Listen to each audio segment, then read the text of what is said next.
Hey, what's going on, guys? I'm back for another player interview today. Today, I got my FGCU hat, my FGCU jacket on, because I'm interviewing one of the star players from this past year's FGCU's women's basketball team. The ASUN champs made it to nationals.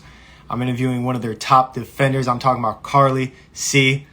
This girl is the definition of a 3-and-D type player. She was able to knock down shots in key situations, really helping lead her team to a lot of victories and being able to guard the best players on the opposing teams.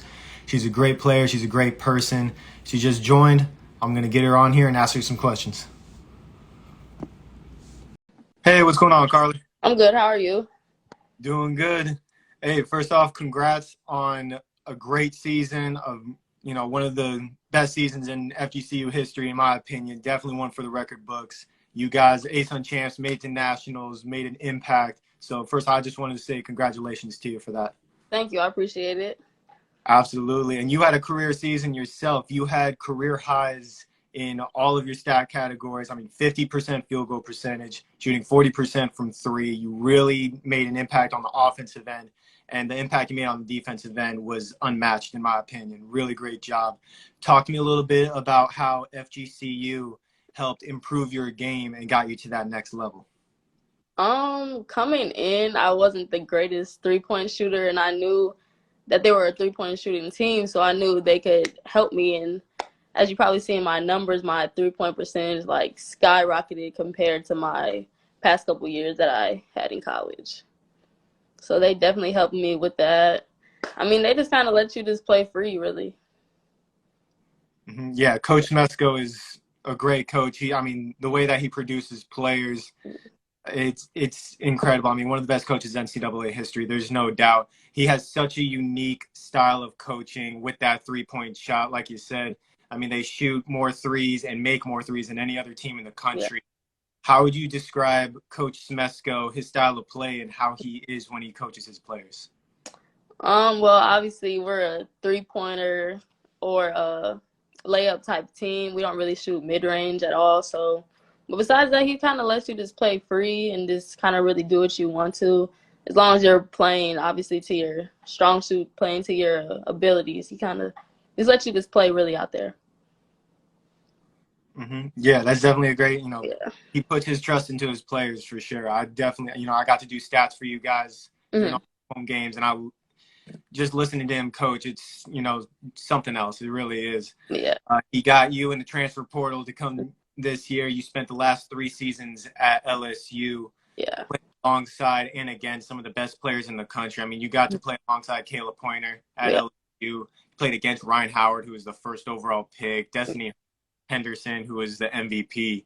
Mm-hmm. What was it like when you were at LSU, constantly going against and playing alongside this top-level talent? Well, Kayla in general, it was great because I always used to guard her in practice. We guarded each other, so I kind of knew how she played, especially when we played them this season. So that was good. Ryan Howard, I got to play her. Destiny Henderson got to play her a couple of times. They're great players, and obviously why they made it to the league, all three of them made it. I mean, it's just tough. The SEC is a tough league to play in, but they definitely make you better just going against those players every day. Mm-hmm. Absolutely. And, you actually got to play alongside another WNBA draft pick this year in Kirsten Bell. And, I mean, I think she's the best player in FGCU history. Mm-hmm. I mean, that's just my opinion. How would you describe playing alongside Kirsten Bell? She was great. I mean, obviously she was probably our best player on the team, in my opinion. She's great talent from top to bottom. She can shoot. She can get to the basket. She can dribble. Especially at her size, was like 6'2", 6'3". She's playing like a guard, but at the same time, she played the big for us. So, I mean, now her in the league, I've watched her game so far. I mean, she's going to be able to do everything, in my opinion. So, I think she's going to have a great career. Yeah, she definitely is. I can't wait to see what she does for the Aces throughout this season. You guys, you mentioned before, you played LSU here. When you were at LSU, I believe it was in the 2019-2020 season, you guys played FGCU at their place. Yeah. Do you remember that game at all? Did that influence your decision to go to FGCU? I do remember that game. They actually were killing us. Um, Most of the game, we didn't take the lead probably till like the end of the game. Honestly, I do remember them. I remember TK specifically last year because I remember her from WNCC. So I kind of knew of them, obviously playing them. I don't remember any of the players, which is crazy because some of them, like Tyra and Kirsty, I don't know who else might have been on it. I think Emma, I do not remember any of them, which is crazy. But yeah, I think that was a big decision because I remember playing them. They're a great team, and you kind of just can play free too as well. So. Mm-hmm. Now, talk to me a little bit about, because you got to play FGC when you were at LSU. This season, like you said, you got to play LSU while Yeah. you're at FGU. Mm. How was it, that kind of homecoming feel, being able to go against your old teammates and old coaches? It was definitely different, especially just walking into the arena. I'm used to obviously being on the home side, so it's a kind of weird. But I mean, this is great playing against a lot of those old teammates. A lot of them obviously my friends to this day still. But I mean, it's just like playing against them we used to play in practice. So it was pretty fun out there. It was great. It was really fun. It was a really fun game, especially for our team. So yeah, it was a fun one, especially being able to come back to my old team and everything like that. Mm-hmm. Yeah, you guys play top level competition. Yeah. Every single season FGCU plays top level competition. I mean, that they played you when you were at LSU, they went off and absolutely destroyed Duke. They beat Notre Dame, USF. This year, you guys went off, beat LSU Mm. in state, got to beat Virginia Tech in the first round of the NCAA tournament, played against top level talent there. Talk to me about how FGCU, even though they're considered a mid-major team, how they're able to go against all these high majors and have such high level of success. I mean, I think our coaches did a great job, obviously getting the team that we had this past season. Coach Semesco, he always has a great game plan for each game that we play, so we're always ready every game that we play. I mean, we have great players on the team, so I mean that was also a big part of it. We were always ready for the big games, honestly. So I mean, we were just ready all the time. Mm-hmm. Always gotta stay ready. Always gotta stay ready. So, you guys had so much like offensive capability Mm. throughout your roster. You talk about Dot, you talk about TK. Mm. Was a force there. Also, Emma. Even yourself, and of Mm. course, you got Kendall Spray, who was a 3-point champ.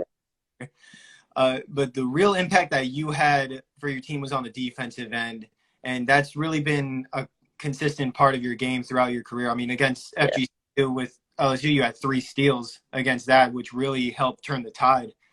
How would you describe your effort on the defensive end of the court? How much pride do you take in that defensive capability?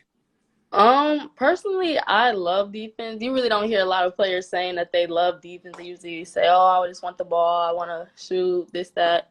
But I personally love it more than offense. Obviously, we have to be able to score, everything like that. But I personally take more pride in defense. I think it's fun, like just being able to take the ball from people, and especially the best players on the team. Usually, I had to would guard the best guards on the team. So, I mean, I think that's cool. Just my favorite thing to do is play defense, in my opinion. That's awesome. Yeah, you're right. You definitely don't hear a lot of players saying that. So that's really cool to hear you Yeah. take a lot of pride in your defensive ability. Being able to have fun doing that. I'm also sure you had a lot of fun making the half court 3 against North Florida that one game, of course. Yeah. Cox with the drive, switches hands, blocked. Blocked by Evans. Desperation 3! I remember somebody shot the ball, and I remember Tyra getting it out, and I was starting to run back because there's like 3 seconds left on the shot clock. So I'm just like, okay, let me just start to run back on defense. And she threw it out to me, and I was already basically at half court, and I just threw it up there, and it just happened to go in. So there's always some luck there. Always some luck. Hey, you got your team hyped, and you guys, I don't think North Florida was able to come back after that half court 3. No. Absolutely not. But I mean, like like you said, offense, defense, you were able to do both for your team this year. You know, averaged 7 points a game, averaged 1.5 steals, just really impact all the way through the ASUN championship. You guys won the ASUN championship. I think this is like, I'm pretty sure FGC wins it like every year, so I don't even know how you have. And then made it to nationals. You guys, when they were announcing the seeding, I was, watching on TV like everyone else, waiting, and you guys were named as the number 12 seed.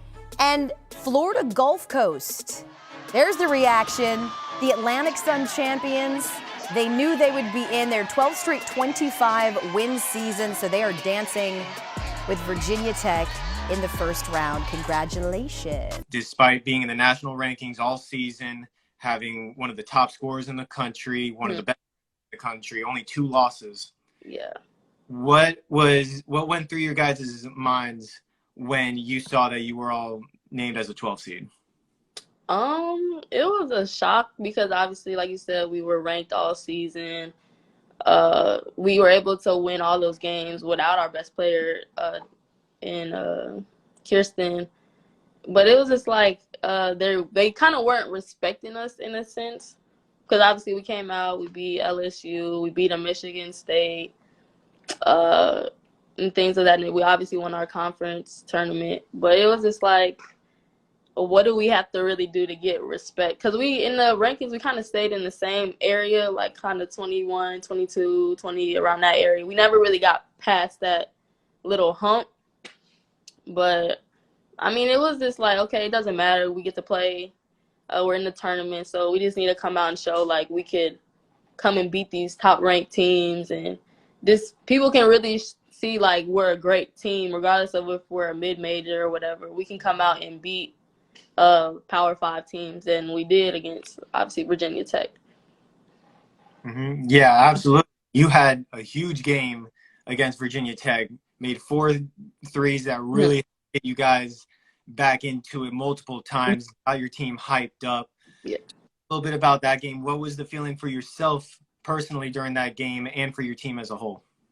For myself, like, I knew, like, this potentially could be my last college game. And I didn't want it to be. I wanted to keep advancing, obviously. So, I mean, I just came out and played like it was my last. And I took that first shot. It was, if you remember, if you watched it, it was a pretty far shot from the three-point line.